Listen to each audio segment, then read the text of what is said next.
नमस्कार, आवाज इंडिया में आप सभी का स्वागत है। मैं हूं सीमा। मुंबई जिला केंद्रीय सहकारी बैंक की आर्थिक सहायता से चारकोप श्वेतांबर सहकारी गृह निर्माण सोसाइटी के स्वयं पुनर्विकसित प्रकल्प का उद्घाटन और चाबी वितरण कार्यक्रम मंगलवार को मुंबई में किया गया। महाराष्ट्र के मुख्यमंत्री देवेंद्र फडणवीस, जिनके पास गृह निर्माण मंत्रालय खाता भी है, जिसके चलते मुख्यमंत्री देवेंद्र फडणवीस ने मार्गदर्शन और परमिशन के बाद चारकोप में श्वेतांबर सहकारी गृह निर्माण सोसाइटी का निर्माण किया।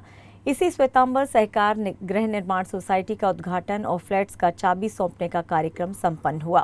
स्वप्नपूर्तीचा दिवस आहे, कारण आज आपण श्वेतांबरीचं उद्घाटन केलेलं आहे आणि श्वेतांबरीचं उद्घाटन केल्यानंतर सावंत साहेबांच्या फ्लॅटमध्ये मी जाऊन बघितलं। खऱ्या अर्थानं स्वयं पुनर्विकासाची जादू काय असते हे त्या फ्लॅटमध्ये गेल्यानंतर मला लक्षात आलं। अतिशय सुंदर 400 चौरस फुटावरनं 1100 चौरस फुटापर्यंतचा तो फ्लॅट, झालेली बिल्डिंग ही अतिशय उत्तम अशा प्रकारची बिल्डिंग। त्या बिल्डिंगमध्ये सुंदर असं मेकॅनिकल पार्किंगची व्यवस्था आणि सर्व गोष्टींनी परिपूर्ण अशा प्रकारची ही बिल्डिंग त्या ठिकाणी पाहिल्यानंतर स्वयं पुनर्विकास हे जे रोज प्रवीण दरेकर आम्हाला सांगत होते त्याचा अर्थ काय आहे तो श्वेतांबरी पाहिल्यानंतर माझ्या लक्षात आला। आता मागे गीतांजली आहे, बाजूला अभिलाषा आहे, चारकोप ओरियन आहे, या सगळ्या ज्या बिल्डिंग आहेत या बघितल्यानंतर निश्चितपणे मला अतिशय आनंद आहे की हे काम चांगल्या प्रकारे चाललंय। इस कार्यक्रम में केंद्रीय मंत्री सांसद पीयूष गोयल एवं पूर्व मंत्री विधायक योगेश सागर भी उपस्थित रहे। कार्यक्रम की अध्यक्षता भाजपा समूह के नेता और मुंबई जिला बैंक के अध्यक्ष एवं भाजपा के विधान परिषद गुट के नेता प्रवीण दरेकर ने की। साथ ही जोरदार भाषण कर पुनर्विकसित प्रकल्प के बारे में जानकारी दी। व्यासपीठावरील सर्व सन्माननीय मान्यवर आणि मोठ्या संख्येने या चारकोपच्या छत्रपती शिवाजीराजे ग्राउंडवर या ठिकाणी हजारोच्या संख्येने उपस्थित असलेल्या गृहनिर्माण क्षेत्रातील सर्व बंधू भगिनींनो, सर्वप्रथम आपल्याला मनापासून धन्यवाद देतो। साहेब, हा कार्यक्रम फक्त श्वेतांबरला चावी वाटप करण्यापुरता मर्यादित नाही। या कार्यक्रमाची व्याप्ती साहेब मोठी आहे। या ठिकाणी आज मुंबईतला मराठी माणूस, मध्यमवर्गीय मराठी माणूस पालघर वसईला त्या ठिकाणी गेला, काही लोक कसाऱ्यापर्यंत त्या ठिकाणी गेले, काही लोक साहेब त्या ठिकाणी गावाला गेले, परंतु 25-30 वर्ष सत्ता उपभोगलेला नाना मराठी माणसासाठी काही करता आलं नाही। साहेब, आपण एकमेव आहात ज्या वेळेला स्वयं पुनर्विकासाचा विषय आपल्या समोर मी गोरेगावच्या परिषदेत मांडला, 18 पैकी 16 निर्णय घेण्याला मुख्यमंत्री सुद्धा देवेंद्रजी आहेत। त्या विश्वासाप्रती आपण सगळ्यांनी या ठिकाणी गर्दी केली आणि त्यामुळे साहेब छोटं घर होतं मुंबईत, कुटुंब वाढलं, त्यामुळे बाहेर जावं लागायचं, परंतु आता मुंबईतला मराठी माणूस बाहेर जाणार नाही, कारण त्याच्या मागे देवा भाऊ उभा आहे। स्वयं पुनर्विकासाच्या माध्यमातून बिल्डर देतो त्याच्या दुप्पट तिप्पट घर आपल्याला मिळतं।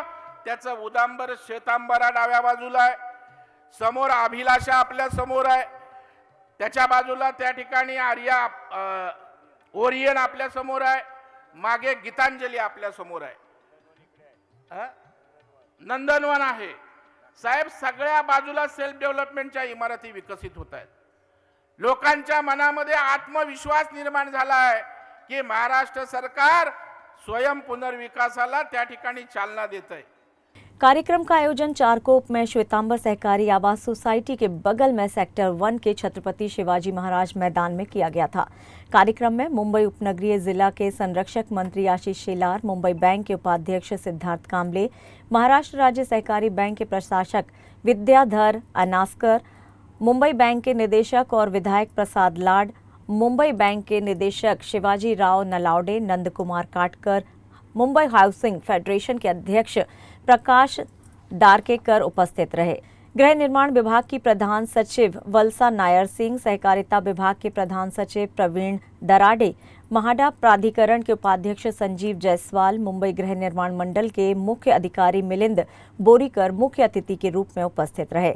इस श्वेतांबर सहकारी गृह निर्माण सोसाइटी के अध्यक्ष जितेंद्र दांडेकर उनकी पत्नी से बातचीत करते हुए श्वेतांबर सहकारी गृह निर्माण सोसाइटी में बने आम लोगों के सपने यानी उनके घर को दिखाते हुए जानकारी दे रही हैं हमारी संवाददाता ज्योत्सना गंगने। हर घर परिवार का और ख़ास तौर पर नौकरी करने वाले का एक सपना होता है कि उनका अपना खुद का एक घर हो, वो घर जहाँ पर वो अपने पूरे परिवार के साथ एक साथ रहे। और अगर जब वो घर देश की आर्थिक राजधानी और एशिया की सबसे अच्छी शहर माने जाने वाले मुंबई में हो तो बात कुछ और ही होती है। एक ऐसा ही घर हम अब देखने के लिए हम पहुँचे हैं यहाँ पर मुंबई के चारकोप इलाके में, जहाँ यहाँ रहने वाले जो लोकल लोग हैं उन्होंने सेल्फ डेवलपमेंट यानी कि स्वयं पुनर्विकास के माध्यम से इस खूबसूरत घर को अंजाम दिया है, इस खूबसूरत आशियाने को अंजाम दिया है।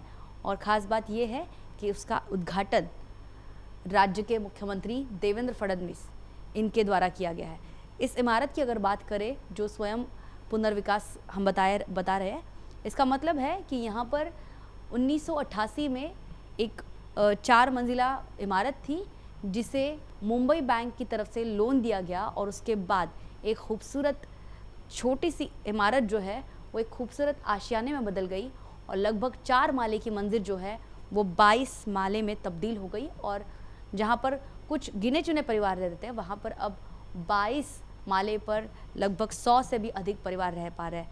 एक बार फिर हमको दिखाना चाहेंगे कि ये फ्लैट का किस तरह से स्ट्रक्चर बनाया गया है, क्योंकि जैसे कि हमने बताया कि 4 मंजिला की ये इमारत थी जिसमें 22 मंजिला की ये इमारत बनाई गई और जहाँ पर फ्लैट जो है वो 450 स्क्वायर फीट के मिल रहे थे, वहाँ पर अब क्योंकि यहाँ पर रहने वाले जो लोग हैं उन्होंने 850 स्क्वायर फीट का उनको ये फ्लैट जो है वो प्राप्त हुआ, क्योंकि वो सेल्फ डेवलपमेंट गृह निर्माण जो है महाडा इसके द्वारा बनाई गई। और देख सकते हैं कि खूबसूरत किचन, खूबसूरत जो है वो हॉल, उसके बाद 3 बेडरूम हम आपको यहाँ पर दिखा रहे हैं कि मुंबई में इस तरह का घर मिलना, जहाँ पर किराए पर भी घर लेना बहुत मुश्किल होता है, वहाँ पर लोकल मुंबईकर द्वारा सेल्फ डेवलपमेंट और ख़ास तौर पर मुंबई बैंक की तरफ से जो है वो लोन लिया गया और इस तरह के घर जो है वो बनाए गए। और ख़ास बात ये है कि 2021 में इस प्रोजेक्ट की शुरुआत हुई थी और 2024 में ये प्रोजेक्ट बनकर ख़त्म हुआ था। और आप देख सकते हैं कि 3 बेडरूम का मकान यहाँ पर बहुत बड़ी बात है, मुंबई में अपने आप एक बड़ी बात है, जहाँ पर जैसे कि हमने कहा कि पूरे मुंबई में किराए पे भी घर लेना जो है वो मुश्किल हो जाता है, वहाँ पर अपना घर, वो भी जहाँ पर पीढ़ी दर पीढ़ी किसी परिवार की रहती आ रही हो, उनके अगली पीढ़ी के लिए उससे भी बड़ा घर बनाया जाता है, तब एक मुंबईकर का सपना पूरा होता है। और मुंबई में नौकरी करने वाले जो लोग आते हैं, बाहर से लोग आते हैं, उनकी उम्मीदें जगाने वाला ये घर हम आपको दिखा रहे हैं। इस घर के जो मालिक है जितेंद्र दांडेकर, हम उनसे बातचीत करेंगे कि कैसे लग रहा है जब ये पूरी कहानी क्या है, इस बिल्डिंग कैसे बनाई गई, कैसे ये संकल्पना आपके मन में आई और आज खुद राज्य के मुख्यमंत्री देवेंद्र फडणवीस का उद्घाटन करने आए थे, इसके पीछे की कहानी क्या है? इसके पीछे की कहानी मतलब क्या, हम ये हमारा जो बिल्डिंग था करीब करीब 25-30 साल पुराना हो गया था, तो उसी समय राज्य सरकार ने प्रमोट किया था कि बाबा सेल्फ डेवलप करे करके। तो है सेल्फ डेवलप क्या होता है क्या नहीं, ये कुछ भी मालूम नहीं था, मतलब क्या है क्या है, टोटल अननोन चीज़ सब। लेकिन इसके लिए क्या करने का क्या नहीं, हम लोगों ने 2-4 बार हमारा मीटिंग हुआ सब पूरा मेंबर्स को लेके क्या करने का है। तो उसके लिए अलग अलग पीएम से प्रोजेक्ट मैनेजमेंट कंसल्टेंट होते हैं, उनसे बात की गई क्या है क्या नहीं। उसमें भी एक हर्षद मोरे करके जो कंसल्टेंट है वो हमारे नज़दीक के थे, तो उनसे पूछा गया था कि हम लोग कैसे करें क्या करें। तो उन्होंने हमें बताया गया था, सभी मेंबर्स को उन्होंने 2-4 बार मीटिंग की, कोई एक मीटिंग में कोई सम्मति होती नहीं कि है क्या है करके। तो उन्होंने बताया कि बिल्डर को देने के बाद आपको क्या मिलता है और आप जब खुद करेंगे तो क्या होएगा करके। तो उनकी जो बात हमारे कुछ मतलब मोर देन 80% लोगों के बाद में लगी कि नहीं चलो भाई क्यों नहीं करें, अगर एक करके देखिए ना, क्योंकि हम कर सकते हैं क्यों नहीं। अगर if there is will there is wish there is will, जो है बोलते हैं वो हिसाब से, मतलब इच्छा है तो सब कुछ हो जाता है, आपका है। तो इसमें हमने वो लोग चलो करेंगे, हमारा जो मार्गदर्शन है हमारे मोरे जी ने किया, हर्षद मोरे जी हमारे पीएमसी है, उन्होंने हमारा मार्गदर्शन किया इसके। ये पूरी ज़मीन जो है वो कितने स्क्वायर फीट की है और पुराना मतलब 1988 में जो है यहाँ पर 4 मंजिला की इमारत खड़ी की गई थी? ये हमारी 1000 स्क्वायर मीटर का प्लॉट था जो हमें माड़ा से अलॉट किया गया था 1985 के अंदर में। इसमें जो अपना स्टेट ट्रांसपोर्ट जो है उनको कमेटी को दिया गया था उधर से। उसके बाद में कुछ लोग रहे, कुछ लोग चले गए, कुछ ऐसे गए। तो उसके बाद में मैं भी रीसेल का आदमी हूँ। मैं कोई एसटी का नहीं हुए, लेकिन मेरी मौसी थी, वो मेरे जो से अंकल थे वो एसटी में थे। उन्होंने बोला ये ऐसा है जगह ले लो करके लिया। तो उसके बाद में 20-25 साल के बोला ना, बिल्डिंग पुरानी हो गई। और पुरानी होने के बाद बिल्डिंग बनी थी तब ये 4 मंजिला इमारत थी हाँ, सिर्फ। 4 मंजिलें हमारी थी, 1000 स्क्वायर मीटर। और मेरा खुद का घर था वो 480 के आसपास था, 460 470 मतलब 480 के आसपास मेरा स्क्वायर फीट में था। तो उसके बाद में अभी जो अब आज की तारीख में मैं 826 स्क्वायर फीट के अंदर में रह रहा हूँ। मैं पहले इसकी मेरा शुरुआत कैसे हुई? मतलब 85 में इस बिल्डिंग का निर्माण हुआ, 28 तक ये बिल्डिंग जो है वो बनकर पूरी हुई। 2018 में जब कोरोना काल से पहले आपको ये संकल्पना आई थी कि यहाँ पर इस तरह का रीडेवलपमेंट, वो भी सेल्फ रीडेवलपमेंट हो सकता है? नहीं, हमने तो कल संकल्पना की थी ना कि रीडेवलप करने का है करके, लेकिन ये जैसे ही हमने जो शुरू किया बिल्डिंग का उसमें कोरोना आ गया। तो कोरोना आ गया, थोड़ा बहुत हमको प्रॉब्लम हुआ, बाकी कुछ नहीं। लेकिन एक जिद थी हमारी कि नहीं, करने का मतलब करने का ही। और उसमें हमारे जो सेक्रेटरी है, सचिव है अनिल सावंत, उनका बहुत बड़ा महत्वपूर्ण योगदान है उनके। He is our team maker है, मतलब लीडर है वो हमारा। उन्होंने कहा ऐसा करने का है, किसी भी हालत में हमारा सपना है, हम पूरा करेंगे करके।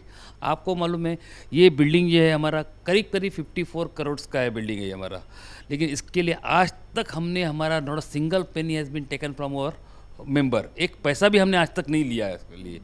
ये हमारा कर्तव्य है, ये हमारा एक है, जीत हुई हम लोग। तो 18 में आपने शुरुआत की थी, तो इसका जब बनने की शुरुआत जो है, बिल्डिंग एक्चुअल बनने की शुरुआत, ईंटें कब रची गई, बिल्डिंग की पोजीशन जो है वो आपको आज मिला, लेकिन डॉक्यूमेंट्स की क्या प्रोसेस की गई थी? और 2021 में इसकी बिल्डिंग जो है वो बनना शुरू हो गया, सही बात है? हाँ सही बात है, क्योंकि इसके लिए बहुत लेंदी प्रोसेस थी। माड़ा में था एक्चुअली, क्या है माड़ा के अंदर जो है वर्किंग नहीं था माड़ा के पास में, इसलिए हमारा बहुत सारी चीज़ डिले हुआ। आज के बाद में जो भी जाएगा माड़ा का, उनके पास सब रेडीमेड सब चीज़ है।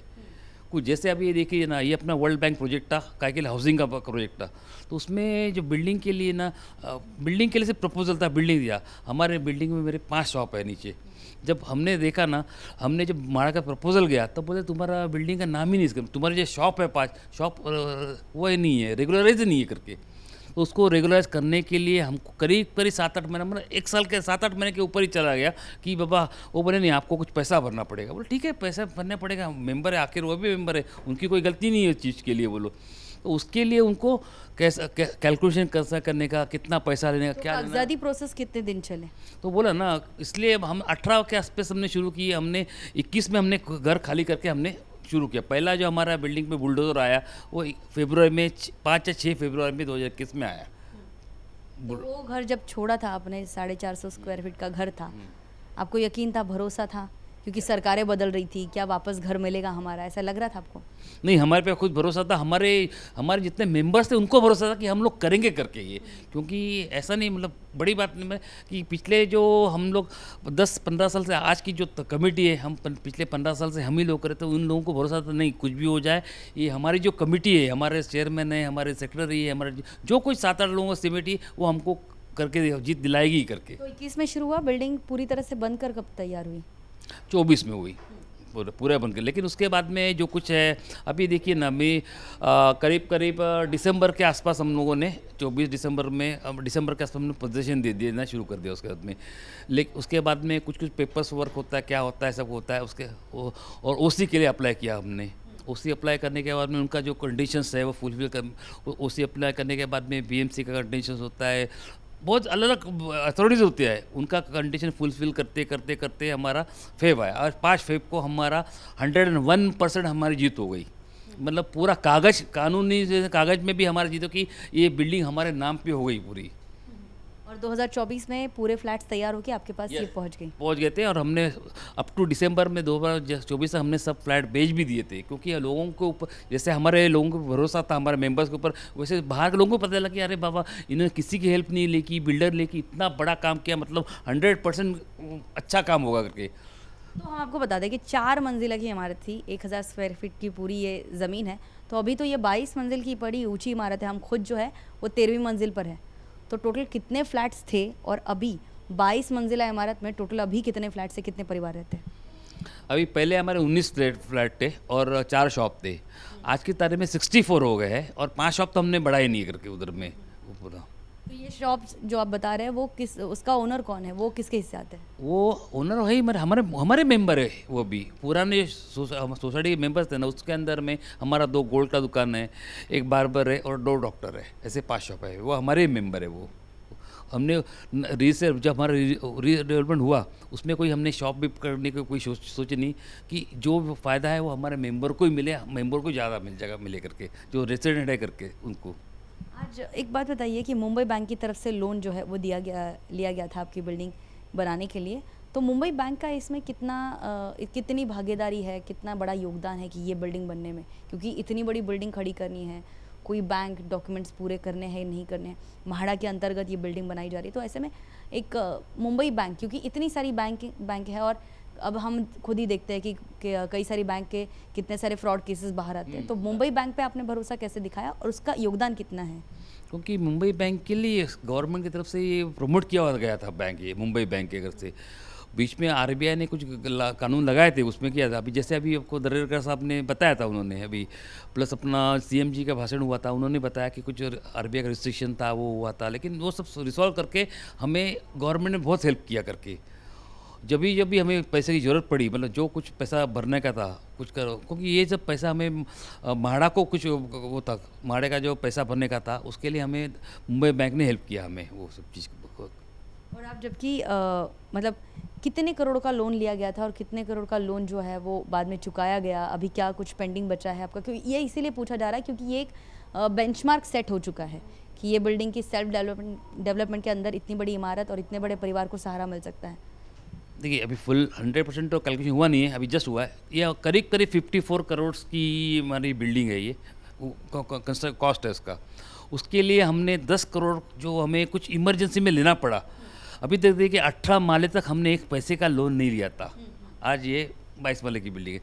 उस समय हमें म्हाडा का प्रीमियम भरने का था, बहुत प्रीमियम भरने का प्रीमियम। पहले कैसे प्रीमियम हमको बाबा 80 लाख 1 लाख 1 करोड़ भरते, वो हम लोग सेलिंग करके करते। लेकिन एक साथ हमको जब 5.5-6 करोड़ का जब हमें बताया गया कि आपको ये प्रीमियम भरने का है, तब उसको आगे का आपको मिलेगा, परमिशन मिलेगा, तभी हमने मुंबई बैंक से लोन लिया।